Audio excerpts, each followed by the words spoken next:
It's been 6 months since mass protests erupted following the police shooting of an unarmed black teenager in Ferguson, Missouri. Night after night of conflicts between police and protesters followed. Today, the protesters, the television cameras, and the police in riot gear are gone.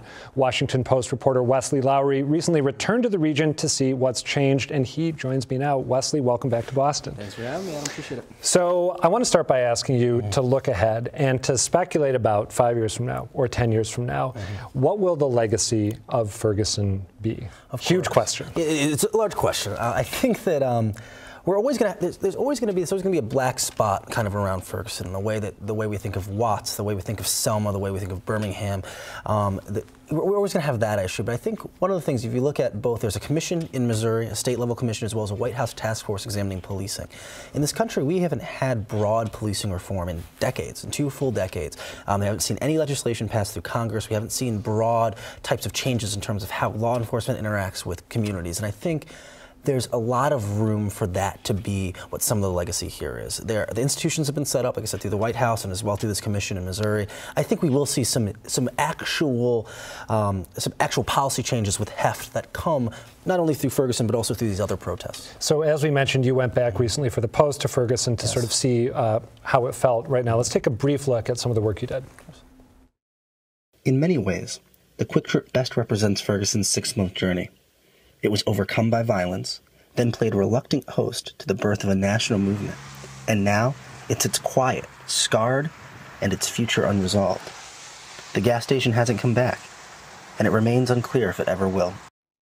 When you went back to Ferguson, were people eager to talk with you, or was talking with the media the last thing people wanted to do? In some ways, people are eager because for so long they had every opportunity to talk to the media, and then, as they all predicted, the media all disappeared. Yeah. And so in some ways, and I do have to be honest, and I have a little bit of an advantage in that I spent a lot of time on the ground. I do have a lot of pretty good relationships on the ground in these neighborhoods with some of these business owners. They actually really know who I am, and so that was helpful for me. But I think also there are a lot of people who are eager to tell their story. The thing about Ferguson, most residents, they don't want to be defined by this violence. They don't want to be defined by the shooting or by the looting and rioting that happened afterwards. This is a suburban community that wanted to be defined somehow differently, and so a lot of people were eager to say 6 months out, it wasn't just the violence. It wasn't just that same burning building you saw on cable news over and over again. That we're something deeper than that.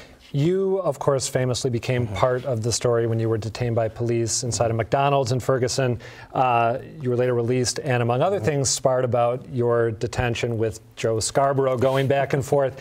I'm wondering how becoming caught up in the story affected your ability to report it. Did it help in some ways? Were there ways in which it hurt? In a lot of ways, it really helped, especially, that was still so early. We were arrested on August 13th, so 4 days after the shooting, still very early in the national cycle of the story. And what that meant was it created a level of platform and also a level of noticeability, and we were recognized in a way that we weren't otherwise. And this is a community that was very skeptical of a lot of the national media, but they knew who we were because, hey, those cops treated you the same way they treat us. And so that helped. It was hard because once you become part of the story, you become opened to, you're a punching bag for partisans on either side of it, for people pushing an agenda on one side of it. I know you took a lot of heat from the conservative media in particular, right? The Daily Caller and others saying, oh, he's trying to put himself in the story. Of course, but what I think is, and we're at an interesting position in journalism as a whole anyway, because we all, in some ways, our journalism is about ourselves in that we brand ourselves through whether it be our Twitter feeds or our Facebook pages. People know who, some of our Twitter followers follow us because they actually just think we're funny.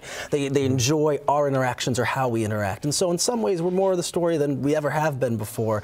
And I think as long as you're being fair, I think that's really the real journalistic ideal anyway. My closing question for you, and I wish we had a lot more time here, but did covering Ferguson and the aftermath change the way you think about race relations in America? Of course. I think one of the things I learned is that, or one of the things, I already knew this, I hope I already knew this, but one of the things that really hit home was this idea that we still are so far away from actually understanding what each other's lives are like. That this place in Missouri that I'd never been and now basically lived for 6 months in, that I never understood this. I never had any understanding of what people's lives were like there, what they were going through, what the issues they faced were, and how different their life might be from my life. And I think that, we live in a country that is basically 50 different little countries, and we all have different cultures and different politics and different lives, and we think it all relates back to us, but in reality, there's a lot more we don't understand about each other sometimes than we do.